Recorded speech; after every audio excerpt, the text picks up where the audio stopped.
In the third week of a deployment that would eventually stretch past 326 days, sailors aboard the USS Gerald R. Ford stopped marking the calendar.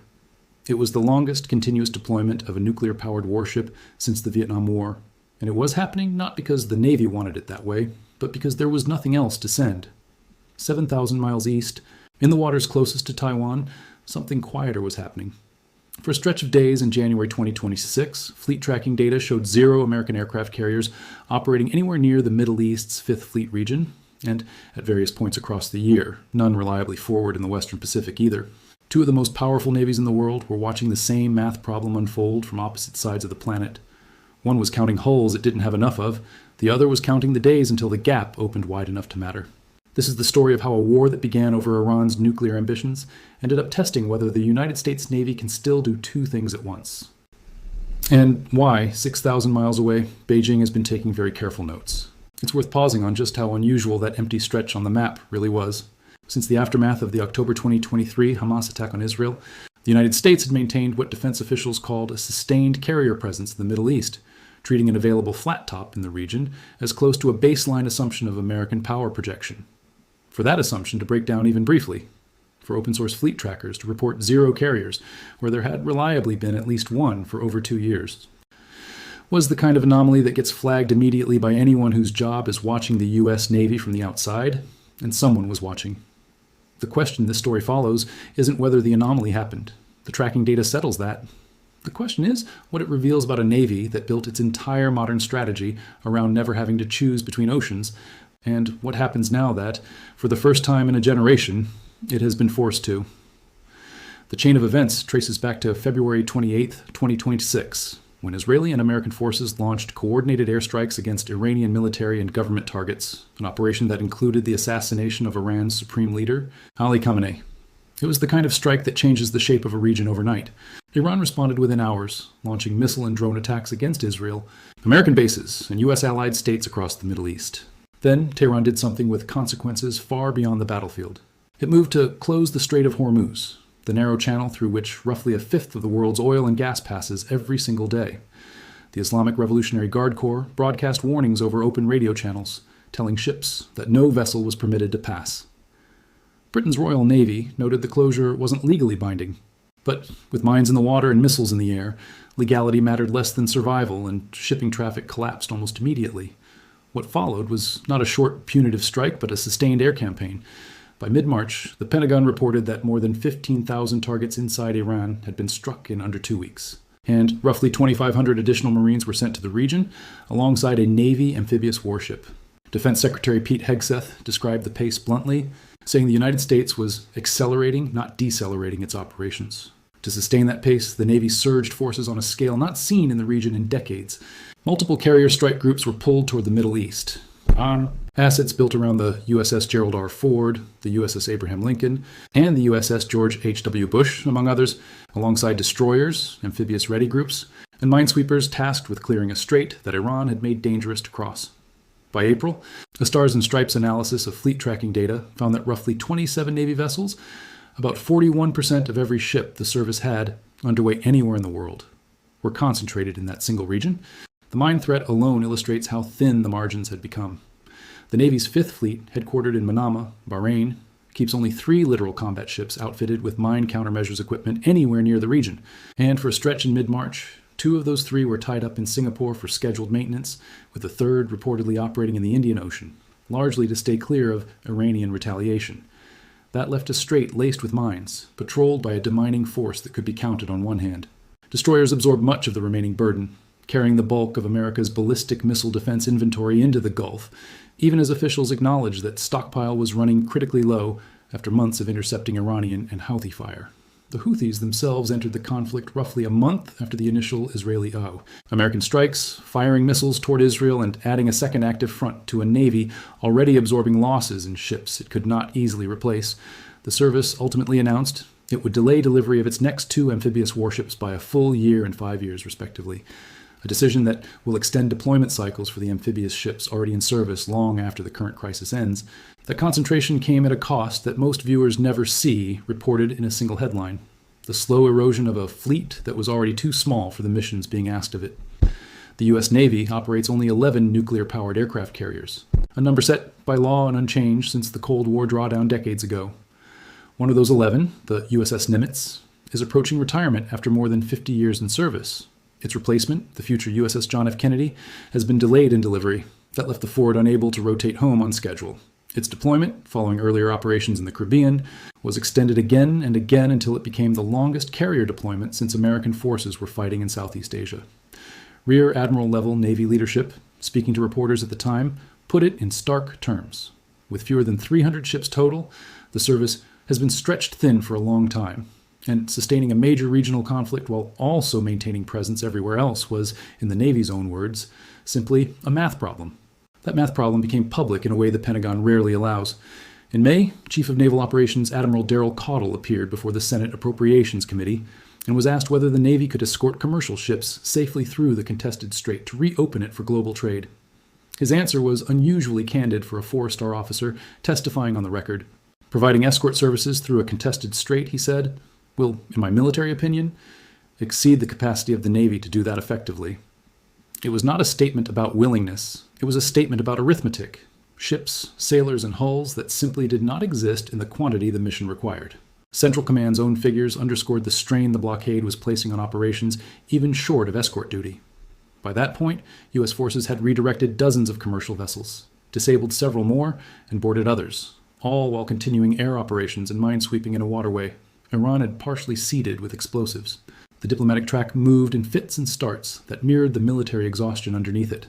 On April 7th, President Trump warned that a whole civilization will die tonight if Iran did not agree to reopen the strait. Hours later, both sides announced a 2-week ceasefire mediated by Pakistan.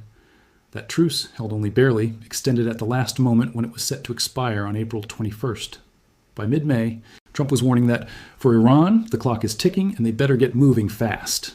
Then pausing planned strikes at the request of Qatar, Saudi Arabia, and the United Arab Emirates, all of whom had obvious reasons to want the region's most vital waterway open again.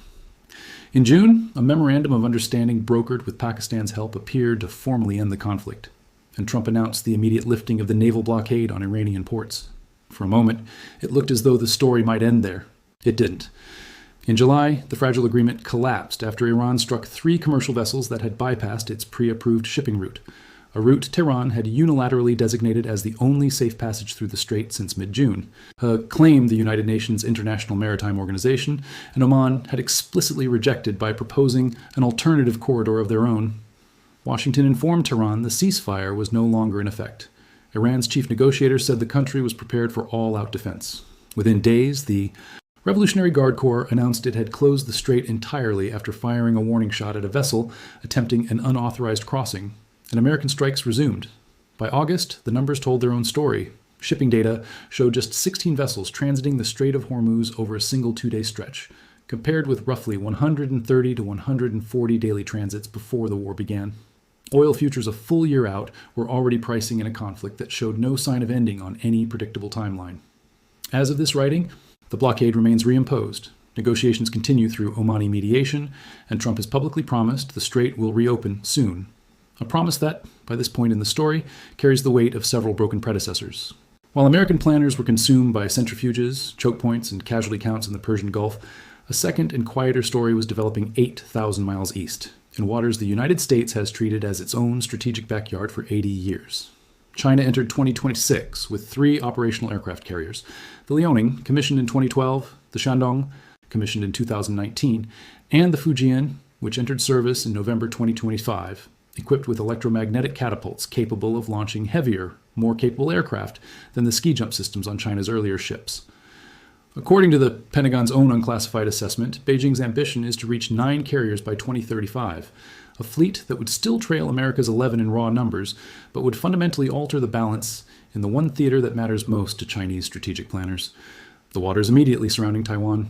The significance of China's carrier program isn't really about matching the United States hull for hull in the open ocean. American naval analysts are broadly in agreement that in blue water operations far from Chinese shores, the U.S. Navy's advantage remains overwhelming and unlikely to be seriously challenged for years, possibly decades. The real story is regional. In the Taiwan Strait, the South China Sea, and the East China Sea, China's carrier force operates under the protective umbrella of land-based missiles and aircraft that American ships would have to fight their way through just to get close. That combination, carriers plus coastal firepower, is what analysts describe as a narrowing gap, precisely where Beijing wants it to narrow, even as the wider global gap holds steady or grows in America's favor everywhere else. And Beijing has not been shy about demonstrating that regional confidence. The Liaoning transited the Taiwan Strait in April 2026, the first Chinese carrier passage through that waterway since the Fujian made a similar transit the previous December. Each crossing timed, tracked, and publicly acknowledged by Taiwan's Ministry of National Defense, and each one a deliberate signal that Chinese naval power now considers those waters routine operating space rather than contested territory. This is where the two halves of the story begin to intersect, and to where the strategic question sharpens into something uncomfortably concrete. For a portion of January 2026, fleet tracking data compiled by naval analysts showed none of America's 11 carriers operating within the Fifth Fleet's area of responsibility. A real break from the sustained carrier presence the U.S. had maintained in the region since October 2023. At the center of that redistribution was the fort itself, which had been diverted not toward Iran, but toward the Caribbean, supporting Operation Southern Spear and the American-led intervention in Venezuela that culminated in the capture of Nicolas Maduro in early January. Meanwhile, the Abraham Lincoln, flagship of Carrier Strike Group 3, was operating in the Indo-Pacific, patrolling the Philippine Sea and South China Sea, specifically to counter what defense officials described as expanding Chinese naval assertiveness. In other words, even America's own carrier scheduling in this period reads like a puzzle with more open squares than pieces to fill them. A Middle East war absorbing multiple strike groups for months on end, a separate hemisphere-spanning operation in Latin America, and a Pacific theater trying to hold its ground with whatever was left over. Not every analyst reads the moment the same way, and the disagreement itself is worth understanding rather than glossing over. Some defense strategists argue that the Pacific posture was never actually undefended in the way the empty map snapshots suggest. That American planning for a China contingency has always assumed a submarine and bomber-led response rather than a carrier-led one, precisely because carriers are large, trackable, and vulnerable to the growing missile umbrella China has built along its own coastline. From that perspective, a temporary absence of flat tops near Taiwan is closer to business as usual than to a genuine opening. Others push back hard on that reassurance, arguing that submarines and bombers alone cannot replicate what a carrier strike group provides in a live crisis: sustained air cover, sea control, and above all, a visible signal of commitment that reassures allies and ideally deters an adversary from testing the water in the first place. Absence, in this view, is not a neutral fact. It is itself a message, whether or not the Pentagon intends to send one. Both camps agree on the underlying numbers. 11 carriers, 1 retiring, 1 delayed, a war absorbing several more. They simply disagree about how much that scarcity actually matters if the fight ever came. Some of the Navy's own leadership has been unusually direct about what this looks like from the outside. One analysis, examining what would happen if Beijing chose to move on Taiwan during exactly this window, noted plainly that most of America's carriers were, at various points across this period, fighting Iran, stuck in shipyards or routing around Africa, and that China knows it. That is not a hypothetical talking point. It is a description of where the ships actually were. And the same analysis observed that U.S. military planning for a China confrontation has, for more than a decade, deliberately assumed carriers might not be immediately available at the outset of such a crisis, which is why the American posture in the Indo-Pacific has never been designed to hinge on carrier strike groups alone. Attack submarines, already forward, deployed and difficult for Chinese sensors to detect, would carry a disproportionate share of any early response, alongside long-range bombers operating out of Guam and the deterrent value of treaty allies like Japan, Australia, and the Philippines actually showing up. That reassurance comes with an asterisk large enough to matter. A 2023 assessment from the Center for Strategic and International Studies modeled a potential Chinese amphibious invasion of Taiwan and concluded that even in scenarios where the United States ultimately prevailed, the fighting would typically cost the Navy 2 aircraft carriers and somewhere between 10 and 20 large surface combatants within the first 3 weeks alone. Losses that could set back America's global naval position for years, regardless of who won the immediate battle. That assessment predates the current strain, but it illustrates the stakes underneath the scheduling problem. A Navy that is already extending carrier deployments past the length of anything seen since Vietnam, already publicly admitting it lacks the surge capacity for its current mission set, is the same Navy that would need to absorb catastrophic losses in the opening weeks of any Taiwan contingency and somehow keep fighting. There is a structural piece to this that goes beyond any single war. Naval analysts examining the Navy's broader readiness have pointed to what's sometimes called a repair gap. The service's diminished capacity to bring damaged or worn-down ships back into fighting condition quickly during wartime. A shortfall attributed to decades of post-Cold War efficiency-focused budgeting rather than any recent decision. Reversing that shortfall, according to defense writers who've studied the problem, would require more than additional appropriations. It would mean rebuilding the Navy's entire wartime mindset around rapid force regeneration rather than peacetime cost efficiency, prioritizing quick, mission-essential repairs over full restoration when ships come back damaged. None of that happens on the timeline of a single ongoing crisis. It happens, if it happens at all, over years, which means the version of this problem playing out over the Strait of Hormuz right now is, in a structural sense, a preview available to anyone paying attention in Beijing. And attention is exactly what China has been paying, in ways that extend beyond carrier transits through contested straits. In the same window that the Iran war has consumed American naval bandwidth, the Philippines formally deposited an official chart with the United Nations detailing its territorial claims around Scarborough Shoal, a long-disputed feature in the South China Sea. And Beijing responded with a wave of military drills, propaganda, and legal maneuvering explicitly intended to reassert its own competing claim. It is the kind of move that tests not military capability, but political attention span. Does Washington notice, and does it have the bandwidth to respond, while its most modern carrier is fighting a war in another hemisphere entirely, and its Pacific Forward carrier is stretched covering a gap left by a scheduled maintenance rotation? China's own naval aviation numbers have kept pace with its political assertiveness. Pentagon assessments note the PLA Navy's carrier fleet can now operate roughly 130 fixed and rotary wing aircraft in total, compared with 75 to 90 aboard a single American carrier. Though U.S. ships retain a real edge in launch rate thanks to larger flight decks and more catapults per hull, China still faces its own bottlenecks. Only 2 fast combat support ships built specifically to sustain carrier operations at sea, a dedicated carrier pilot training pipeline that only recently came into existence, and just 1 overseas base in Djibouti, plus a newer logistics foothold in Cambodia, a footprint that looks modest next to an American basing network stretching from Japan to Diego Garcia. The imbalance in global reach remains real. The imbalance in the waters that actually matter to Beijing is the one narrowing. What makes this moment different from earlier phases of U.S.-China naval competition isn't a single dramatic event. It's the simultaneity. For most of the post-Cold War era, American strategists could assume that if a crisis broke out with China, the Navy would be able to concentrate overwhelming force in the Pacific because nothing else demanded that level of commitment elsewhere. Now, that assumption has quietly stopped holding. Between a war against Iran that has pulled multiple carrier strike groups into extended open-ended deployments, a separate intervention in the Western Hemisphere that pulled the Navy's newest and most capable carrier away from the Middle East for months in the ordinary. Unavoidable rhythm of scheduled maintenance and crew rotation that no amount of urgency can suspend indefinitely, the fleet has found itself at multiple points across a single calendar year, unable to guarantee carrier presence in more than one region at a time.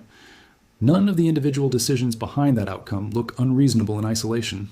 Strike Iranian nuclear infrastructure, respond to a hemispheric security crisis in Venezuela, rotate a carrier home for essential maintenance. It is the sum of those individually reasonable decisions, arriving in the same window, that has produced a gap large enough for foreign military planners to measure and plan around. Whether Beijing will actually act on that gap remains the genuinely unanswered question at the center of this story, and no credible source, American, Chinese, or independent, currently claims to know the answer with confidence. What the available evidence supports is narrower and, in some ways, more unsettling.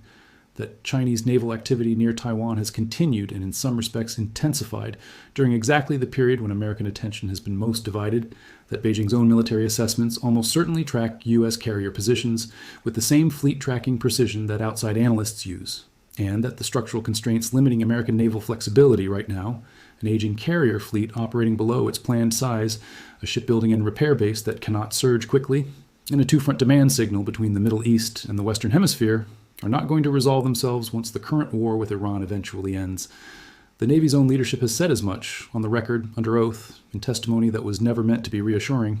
There is no dramatic reveal waiting at the end of this particular story, no single moment where the pieces suddenly click into a clean resolution, and that absence is itself the point. Wars rarely announce their long-term consequences while they're still being fought. Those consequences surface later in fleet schedules, procurement budgets, and the quiet decisions of rival militaries watching from a safe distance. What is verifiable right now is this: a carrier stayed at sea longer than any nuclear-powered warship in more than 50 years because there was nothing to relieve it with. a four-star admiral told the United States Senate, without hedging, that his service could not do what a sitting president had promised it would do. And in the same stretch of months, the aircraft carrier belonging to America's most significant strategic rival sailed through the one strait the entire relationship ultimately turns on, not as an act of war, but as a demonstration that it could. Whether that demonstration was opportunism, patience, or simply routine posture is a judgment call that will only be settled by whatever happens next. What isn't a judgment call is the arithmetic underneath it. 11 carriers, one already approaching retirement, one delayed replacement, and a world that, this year, asked the United States Navy to be in 2 oceans at once.